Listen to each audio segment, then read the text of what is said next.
This happened about 6 years ago when I was 26 years old and living in Stockholm. Life in the capital has its own charm, but when the weekends come, we often switch asphalt for paths, office buildings for mountains, and skyscrapers for starry skies. Ever since we met Sarah and her boyfriend Andreas at the university, we have been inseparable on our adventures. It was a time when hiking boots were as much a part of us as our own skin. But one day everything changed, the day we met Steve. It was a summer evening at our place. We had invited him after our friend Sandra's presentation. He was a tall, bearded man with intense blue eyes, and his voice carried a certain calm. I remember how he said he was an old friend of Andreas and that he had hiked through Sarek several times. We had invited Steve to our place on a Saturday. I had cooked my speciality, homemade meatballs with mashed potatoes, and Johan had taken out a bottle of our best wine. I did my best to make Steve, although he was new to the group, feel comfortable. He arrived on time, wearing jeans and a knitted sweater. He brought a bottle of single malt whiskey, a gesture of appreciation. He laughed loudly, toasted with us, and told stories from his previous hikes. He was a good storyteller. Every word he said painted a vivid picture in our heads. During dinner he was polite, interested in our lives, asked questions and listened carefully. He spoke enthusiastically about his experiences in Sarek. His eyes shone with adventure when he talked about the mighty mountains, deep valleys, and the wild, untouched landscape. He made us long to see it with our own eyes. Steve had a kind of charm about him. He was confident but not arrogant. There was something in his way of talking, his way of moving, that made us feel safe. We laughed at his jokes, listened intensely to his stories, and enjoyed his company. Johan and I exchanged a satisfied smile across the table. He seemed to be a good guy, but everything is not what it seems, and Steve would become our living proof of that. During this dinner, where laughter echoed and wine flowed, we could not imagine what was to come. After the last meatballs were washed down with the wine, Johan rolled out the map of Abisko. Everyone gathered around the living room table to start planning our next hike. The discussion was about our intended route over mountains, through forests, along lakes. Other topics on the agenda were packing lists, meals, and clothes. But as the discussion progressed, I noticed a change in Steve. He seemed distracted, almost irritated. His engagement was not as strong as ours. The jokes from earlier were missing, and his earlier energy had disappeared. He mostly sat silent, nodded now and then, but his gaze seemed to be somewhere else. Maybe it was just my imagination. He was perhaps just tired, or not as interested in the planning. But there was something in his facial expression, something in his voice that made me wonder. An uncomfortable feeling started to grow within me, but I shrugged it off. It was impossible. He was such a nice guy. He was Andreas's old friend. I tried to push aside my doubts and continue with the planning. But sometimes you should trust your intuition, and I wish I had done that evening. For it was then, during that planning meeting, that our calm and joyful hike began to transform into something completely different. The weeks went by and everyday life rolled on as usual. Johan and I continued our jobs, met friends and family, and made our way through Stockholm's busy everyday life. At the same time, anticipation began to build within us. Every time I looked at our hiking boots in the hall or smelled the lavender from our garden, my thoughts were drawn to Abisko, to the adventure that awaited us. And then the day came. The morning when we were to take the train north. We packed our backpacks with last-minute errands, double-checked our equipment, and turned off all electronic devices in the house. The sun was just starting to rise when we locked the door and began our journey to the central station. Stockholm was still quiet and calm in the morning, almost as if the city was also holding its breath for our adventure. We drove through the empty streets and saw the sun begin to light up the city's silhouette. It was a beautiful sight, but our thoughts were already far away, in the northern forests and mountains. On the train up to Abisko, there was a mix of excitement and nervousness. We joked, talked, and dreamt of the coming days. But behind all that enthusiasm, behind all the jokes and dreams, there was still that little spark of uncertainty, that wonder I felt during that dinner with Steve.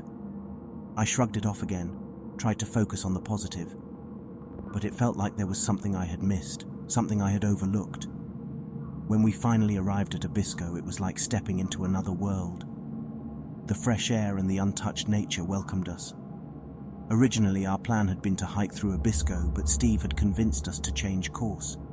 He spoke enthusiastically about the wilderness, its untouched beauty, and tempted us with the promise of an adventure beyond the usual. He had an incredible ability to make us feel as adventurous as he was, and so we decided that Sarek would be our goal.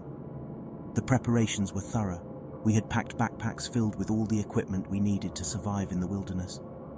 We began our hike, followed trails through dense forest, crossed sparkling streams. With every step we took deeper into the vast wilderness, our eagerness to explore and experience all the unknowns this wasteland could offer grew. For the context of this story, it's important to understand what Sarek is. Located in Lapland in northern Sweden, Sarek National Park is one of the oldest and most remote protected areas in Europe. It covers an impressive area of 1,970 square kilometers, a size that exceeds the city of New York and is equivalent to the US state of Rhode Island.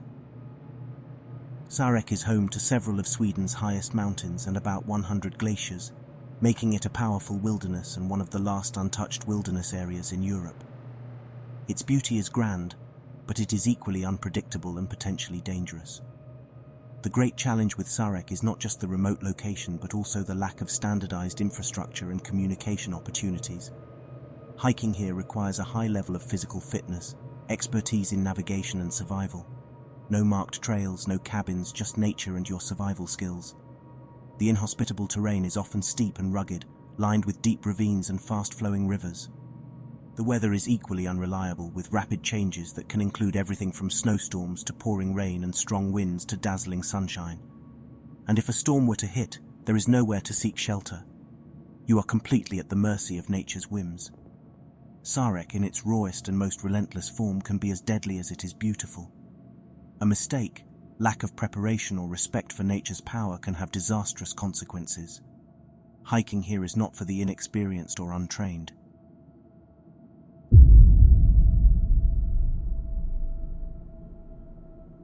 The first few days went by without incidents. We followed the winding trails, gazed out over the expansive landscapes, and felt a freedom that only wilderness can offer. But the longer we hiked, the more Steve started to change. It was small things I noticed first. A distrustful glance thrown over the shoulder, a comment that felt misplaced in context. It was as if he carried something within him, something that held him captive. But I couldn't put my finger on exactly what it was. Step by step, his change became more and more apparent. He, who had previously been full of life and talkative around the campfire, began to withdraw. Moments of distraction increased, where he stared blankly into the distance, regardless of whether we were on a majestic mountaintop or by the flowing water where we got our drinking water supply. His steps became heavier, his mood more unstable, and the previously radiant energy seemed to have subsided. Even his appetite decreased, often leaving his portion of the meal untouched. But after a while, things changed. Steve became more and more dominant, made all decisions without caring about the rest of us. He became impatient when it was time to take breaks and irritated when questioned. It only got worse. One night, after crossing a particularly difficult terrain, I noticed that my water bottle was empty. I asked Steve to look for water, but he just replied that we had to continue. Despite my thirst, he ignored me and led us further. Soon more strange things started to happen. One morning, when I opened our food supply, I discovered that it was almost empty. Several of our food packages were missing, but none of us could remember having eaten them. Our water purification filters had also disappeared. Every time I asked Steve about it, he just ignored me. One day, when we had taken a break, I noticed that my backpack was lighter. I examined it and discovered that my sleeping bag was gone. When I asked the others, they said they didn't know where it was. And Steve, he just shrugged and claimed that I must have missed it somewhere. But I was sure that was not the case. A growing unease grew within me, the feeling that we were heading towards something unknown, something dangerous. One afternoon, when we had stopped to eat lunch by a beautiful lake, I noticed something that caught my attention. Between the trees, I glimpsed an abandoned small shed far away. It seemed so misplaced in the wild and remote nature. The surprise gripped me. What was a shed doing out here? A feeling of discomfort crept upon me as I saw some small movements around the shed. I didn't know what was going on there, but I didn't want to know. The fear made me want to turn back to the camp and be near the others. Later that same evening, when the sun began to sink and night was preparing, I saw something that made me stiffen. Steve went off alone into the forest. His posture was different, and I couldn't ignore the worry that grew within me. I decided to follow him secretly. Quietly and carefully, I sneaked through the forest, not revealing my presence.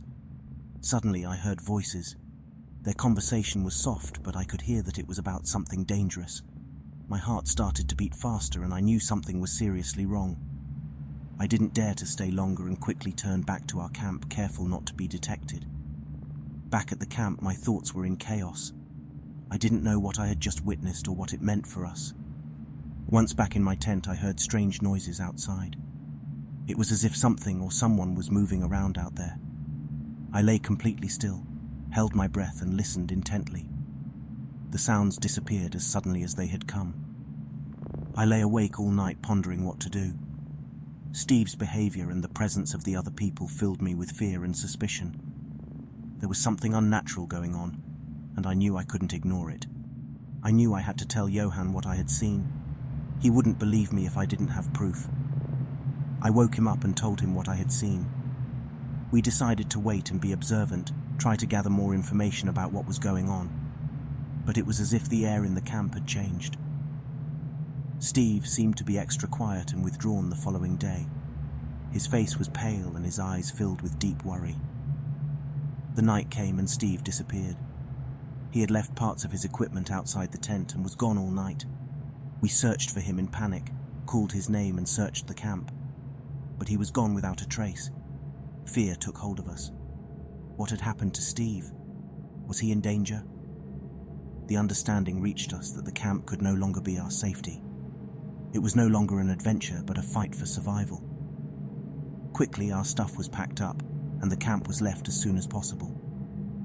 Despite the experienced fear, it was clear that the best thing was to stick together as a group.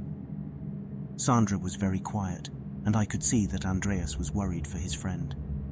Navigating through the terrain was done as well as possible, following instincts and the little knowledge of the area that was available. Constant contact was maintained to ensure that no one got lost. The desperate journey through the inhospitable wilderness continued. Areas that gave an uneasy feeling were avoided, and the most reliable paths were used. But everywhere there was a feeling of threat, a creeping fear that I was being followed. Speaking aloud about what had happened to Steve was not dared, for fear of being overheard. Instead, vague looks were exchanged and nods were made to show that everyone was aware of the situation's severity. Finally, after days of tense nights and exhausting hiking, we reached a clearing in the forest. Before us lay a vast open field, surrounded by high, dark mountains. A certain relief was felt, and the decision to camp for the night was made. "There's something I need to tell you," I began softly. "2 nights ago, when I was sneaking through the woods, I saw something that made me freeze. I discovered an abandoned shed far away and saw movements around it. I don't know what was going on there, but I felt a strong sense of unease." The others looked at me with surprised and worried eyes. I could see that they too had felt that something was wrong. But I had kept quiet, afraid that what I had seen could have something to do with Steve. I didn't want to suspect him despite my own anxiety. Andreas reacted strongly to my words. "It can't be Steve," he said decisively. "He would never be involved in something like that. I know him better than that." I felt that I had caused worry and doubt among the group by revealing what I had seen. It was as if my words had disturbed the little security we still had, but I knew it was important that we shared all the information we had in order to protect ourselves and find the truth. "I don't want to believe it has anything to do with Steve," I replied, "but we can't ignore what I witnessed. We have to be on our guard and find out what's going on. It's our only chance to survive and protect each other." After I had told about the shed and the strange movements there was a tense silence in the camp. Thoughts were swirling in our heads as we tried to understand what it could mean and who was involved. Finally, we decided that the best thing we could do was to go to bed and continue the discussion the next day. During the night, I lay in my tent thinking. The thoughts were swirling in my head and the worry kept me awake. Suddenly, I heard strange noises outside the tent again, which I clearly recognized from the night a few days ago. It was as if something, or maybe someone, was moving around out there just like before. I listened carefully, tensely waiting for the next sound. It was as if something was breathing in a strange way, heavy breaths that cut through the night silence. An uneasy feeling crawled under my skin and made the hairs on my arms stand up. I dared not move.